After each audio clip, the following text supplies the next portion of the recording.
Hola a todos, hablaremos de un pequeño spoiler de la serie Yellowstone Somehow.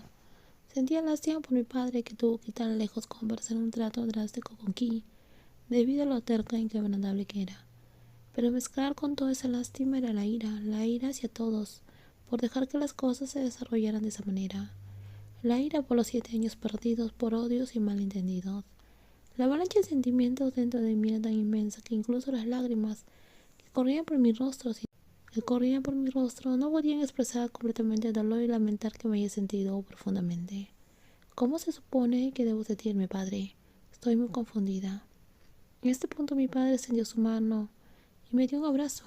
Su voz profunda resonó, rompiendo el ruido en mi cabeza. Pin, siento lo que sientes en este momento y es lo que realmente quieres hacer, hija. Incluso si quiero estar con Ki, le pregunté. No tengo ningún problema con eso. ¿Estás aceptando eso por tu promesa con ella? No es eso. Es porque sé que ella te ha estado esperando todo este tiempo.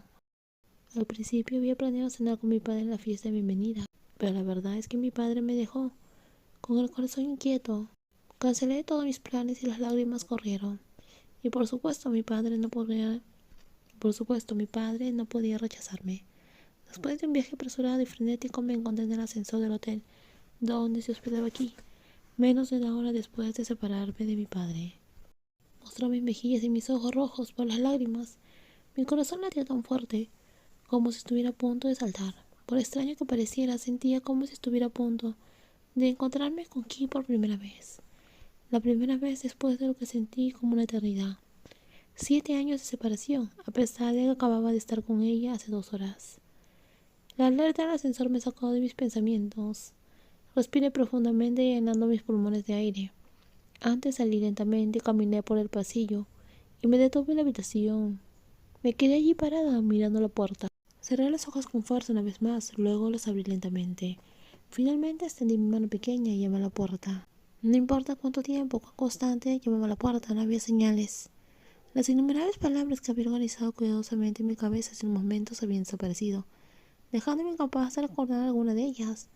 Todo lo que sabía era el calor inquieto en mi corazón. Acerqué mi oído para oír, pero por dentro solo se escuchaba débilmente una melodía extranjera, que definitivamente estaba allí.